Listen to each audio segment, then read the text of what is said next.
लगेगा साहब, ये जो बात है कि आपने कहा कि 13% जो ट्रांजैक्शन टैक्सेस हैं, अब पाकिस्तान बिजनेस काउंसिल से एहसान मलिक साहब का कहना है कि जो फॉर्मल सेक्टर है वो पहले इतना सारा इनकम टैक्स दे रहा है, 18% वो जीएसटी दे रहा है, तो फिर उसको भी कम कर दें, उसकी भी इतनी फिक्र होनी चाहिए। नहीं नहीं नहीं नहीं, ये एहसान साहब से हमारी बहुत दफ़ा इस पे बात हुई है। एहसान साहब बहुत हमारे लिए मोअज़्ज़ज़ भी हैं। देखिए, बात यह है कि सेल्स टैक्स जो है वो कंजम्पशन टैक्स है, वो इंडस्ट्री नहीं देती, वो तो कंज्यूमर से कलेक्ट होता है, इंडस्ट्री सिर्फ उसकी ट्रस्टी है। तो आप सेल्स टैक्स कैसे करते हैं? हाँ, इंपोर्ट स्टेज के ऊपर जो हम सेल्स टैक्स वगैरह कलेक्ट करते हैं, वो आप ये बिल्कुल ठीक कह रहे हैं, क्योंकि वो पास थ्रू है इनके लिए जब ये एक्सपोर्ट करते हैं। या दूसरी जगह भी है, आपको पता है, इनपुट आउटपुट एडजस्टमेंट का सिस्टम है। प्रॉपर्टी की ट्रांजैक्शन में इनपुट आउटपुट एडजस्टमेंट सिस्टम नहीं है। ये बुनियादी फर्क है। वैट रिजीम डिफरेंट है और प्रॉपर्टी के ऊपर ट्रांजैक्शन टैक्सेस की नेचर ही डिफरेंट है। तो जब मैन्युफैक्चरिंग का हम कहते हैं कि उसके ऊपर वो टैक्सेस है, बिल्कुल हैं, वैट रिजीम में वो रिकवरेबल है।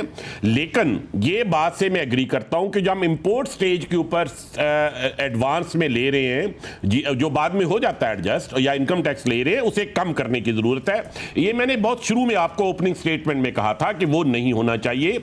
हम इंशाल्लाह उस तरफ जाएंगे, इसमें कोई वो नहीं है। कब जाएंगे कि जिस तरह ग्रोथ एक दिन में नहीं आ सकती ना, इस तरह ये एडजस्टमेंट भी एक दिन में नहीं आ सकती। और जो आखिरी बात हमारे दोस्त ने कही कि हमें थोड़ा सा जी एक पॉइंट आरिफ हबीब साहब देना चाह रहे हैं, फिर मैं आपके ये जो आप टैक्स रेट कम करने की जो बातें कर रहे हैं और जो प्रपोजल हो रहा है ना, वो सिर्फ एडवांस कलेक्शन, एडवांस टैक्स की बात है मेनली। एडवांस टैक्स का मतलब ये नहीं है कि वो एडजस्टेबल टैक्स है एडवांस टैक्स, और वो टैक्स तो वहीं रहेगा, सिर्फ जो एडवांस कलेक्शन है उसका रेट जो है वो रिड्यूस होने की जो है वो प्रपोजल है।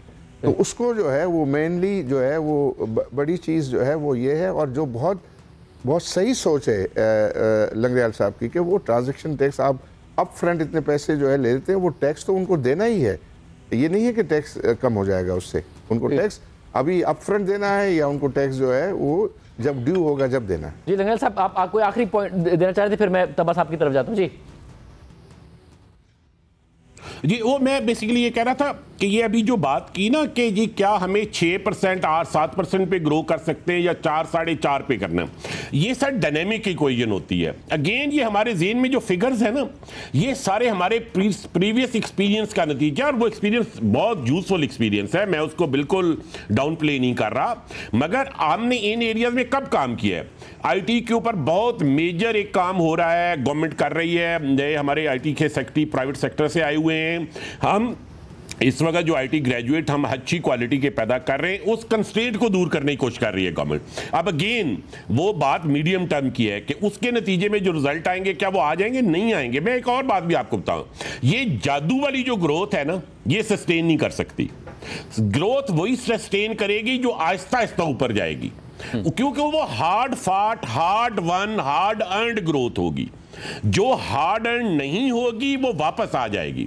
तो अगर हमने जादू वाली ग्रोथ करनी है तो वो तो ज़ाहिर है एक दिन में फाइनेंस मिनिस्टर फैसला कर सकते हैं, बट वो सस्टेन नहीं करेगी। सस्टेनेबल तभी होगी जब हम ये आईटी में, मिनरल में, फूड की प्रोसेसिंग में, शिपिंग में, जिसकी तरफ आपको इशारा हुआ, गारमेंट्स की एक्सपोर्ट में हम एक मेजर टर्न अराउंड करेंगे, और वो टर्न अराउंड आहिस्ता आहिस्ता होगा। और ये बिल्कुल ठीक बात है कि एक रिलेशनशिप है between your reserves and your growth rate, लेकिन उसको चेंज किया जा सकता है by changing the mix of growth. Growth mix को हमने उस तरफ लेके जाना है कि वो रिलेशनशिप उतनी बाइंडिंग कंस्ट्रेंट ना रहे। अब मेरा ये ख्याल है कि हम सब लोग तकरीबन एक बात कर रहे हैं, जरा डिफरेंट शेड्स के साथ कर रहे हैं। मुझे एक ब्रेक लेना है। नाज़रीन, आप देख रहे हैं पाकिस्तान के लिए कर डालो, आखिरी मौका है। बहुत अहम सवालात हैं जिनके जवाबात भी साथ साथ सामने आ रहे हैं। गोइंग फॉरवर्ड क्या होना चाहिए, सिस्टम में क्या प्रॉब्लम्स हैं, सब पे मज़ीद बात करेंगे एक ब्रेक के बाद।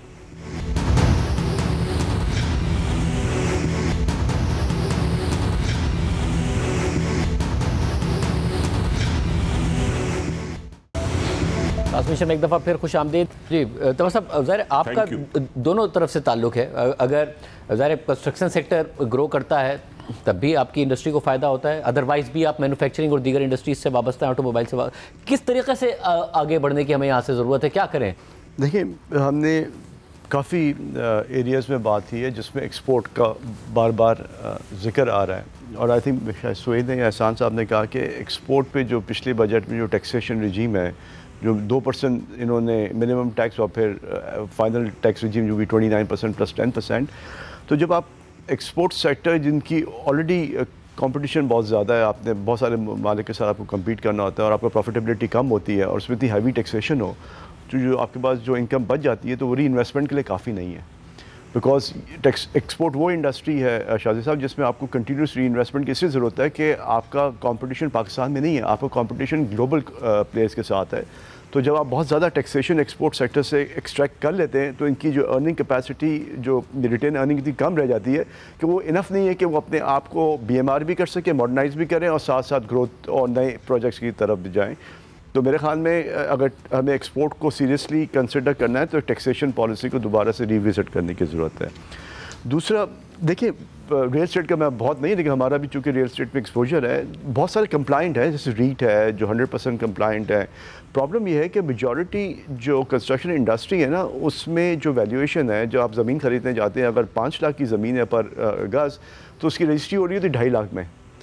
फिर जो अपार्टमेंट बनते हैं वो भी उसी हिसाब से बिक रहे होते हैं, तो उसमें बहुत बड़ा एक ये अनऑफिशियल मनी जो है वो इन्वॉल्व हो जाता है। देखिए, इसको सीधा करने के लिए दुबई में आप जाए ना, मतलब कोई पैरेलल वो नहीं है, बुक्स नहीं है, एक ही बुक है, सबके लिए एक ही प्राइस है, लैंड प्राइस एक है। तो ये सिंप्लीफिकेशन करने की ज़रूरत है कि FBR अपनी वैल्यूएशन को इतना ऊपर लेके जाए कि वो मार्केट के करीब आ जाए। जब वो मार्केट लेवल के करीब आ जाएगा ना, तो जितनी भी जो आपकी जो बाइंग एंड सेल होगी अपार्टमेंट्स की, ऑफिसेज़ की, शॉप्स की, वो इतनी रियलिस्टिक लेवल पे आ जाएगी कि उसमें सारा पैसा ऑफिशियल आना शुरू हो जाएगा। तो ये बहुत सारे जो डिस्कशन है ना, वो सारे नल एंड वॉइड हो जाते हैं। कि प्रॉब्लम ये है कि कंस्ट्रक्शन इंडस्ट्री से आपकी जो पैरेलल इकोनॉमी, इसको बहुत बड़ा जंप मिलता है, जिसकी वजह से आपकी जो ग्रोथ है वो दोबारा से बहुत क्विक बेसिस पे आना शुरू हो जाती है। तो हमें वैल्यूएशन को फिक्स करने की ज़रूरत है। जिस दिन आपने वैल्यूएशन फिक्स कर दी बड़े शहरों के अंदर, तो उस वक्त आपकी जो ये ट्रांजैक्शन वैल्यू है मार्केट वैल्यू से बिल्कुल ही करीब हो जाएगी। तो जब जाके आपके बहुत सारे जो प्रॉब्लम्स हैं वो सॉल्व हो जाएंगे। उनसे इनके जो लैंड टैक्स, जो लैंड आप ख़रीदते हैं और ट्रांसफ़र कराते हैं, जो चार्जेस बहुत ज़्यादा हैं, तो इसी का यही रीज़न है ना कि आपकी लैंड की जो वैल्यूएशन है वो आधे पे रजिस्ट्री होती है, आधे पे कैश पे पैसे दिए जाते हैं। ये बात छुपी भी तो नहीं है।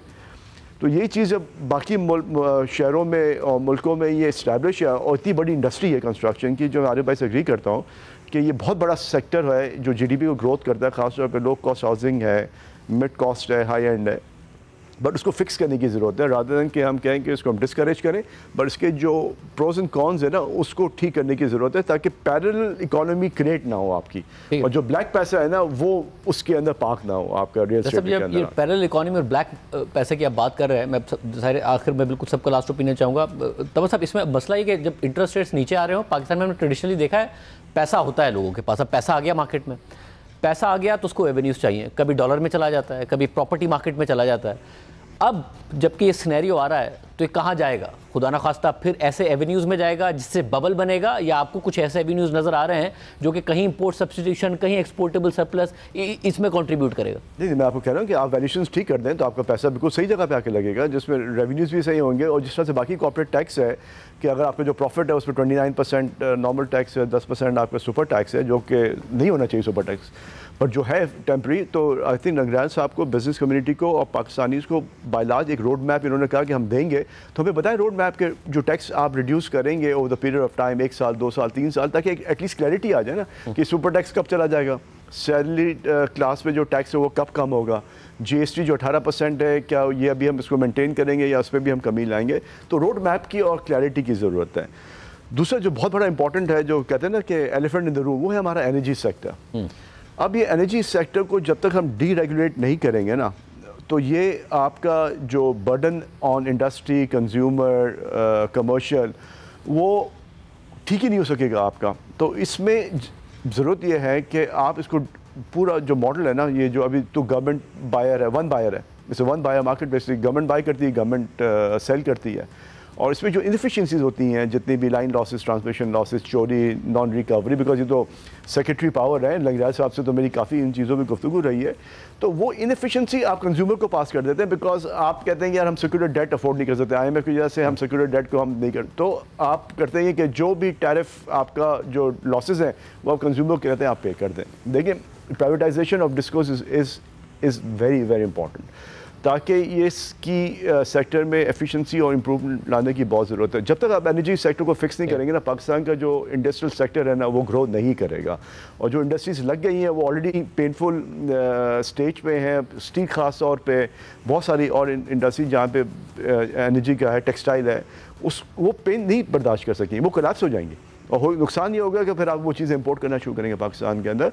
तो एनर्जी और गैस की आप कीमतें आप देखें ना कि गवर्नमेंट ने फोर्सफुली इंडस्ट्री को कहा कि आप बिजली की तरफ कन्वर्ट हो, हम आपको गैस जो है वो महंगी देंगे। आप गैस इंटरनेशनल प्राइसेस से पाकिस्तानी प्रोड्यूसर्स को ज़्यादा दे रहे हैं। पाकिस्तानी मैन्युफैक्चरर्स को आप 3500 रुपये गैस दे रहे हैं पर MMBTU, प्लस अब इसमें आप कह रहे हैं कि हम उस पर सरचार्ज भी लगाएंगे। आज इंपोर्ट जो LNG गैस है जो पाकिस्तान इंपोर्ट करता है वो $11 में करता है, $11.5, जो तकरीबन 3100 रुपये की कीमत। आप इंटरनेशनल कीमत से ज़्यादा पाकिस्तानियों को गैस बेचना चाहते हैं। आप चाहते हैं कि क्या पाकिस्तान में जो डी इंडस्ट्रियलाइजेशन का जो प्रोसेस पहले चला था, जब SMEs पाकिस्तान में बंद होना शुरू हुई अफगान ट्रांजिट की वजह से या आपकी जो स्मगलिंग की वजह से, क्या आप यही प्रोसेस दोबारा से पाकिस्तान में लाना चाहते हैं कि आप एक लेवल प्लेइंग फील्ड से हट के आप एक इंडस्ट्री को चार्ज करना चाहते हैं? अगर आपने इंडस्ट्री को ना कोई आपसे कभी सब्सिडी मांगती है, इंडस्ट्री कहती है लेवल प्लेइंग फील्ड। और लेवल प्लेइंग फील्ड का मतलब ये है कि जो आपकी कॉस्ट है, आप इंपोर्ट करें गैस, आपकी कॉस्ट है $11, साढ़े, आप 10-20 सेंट इसमें प्रॉफिट रख लें, पर उससे ज़्यादा तो चार्ज ना करें ना। आप ये ज़्यादती कर रहे हैं कि आप इंडस्ट्री पे इतना टैक्सेशन बर्डन, एनर्जी बर्डन, फिर इसके अलावा जो आपकी ओवरऑल जो मुल्क के जो इश्यूज़ हैं उसके बाद हम कैसे सर्वाइव करेंगे?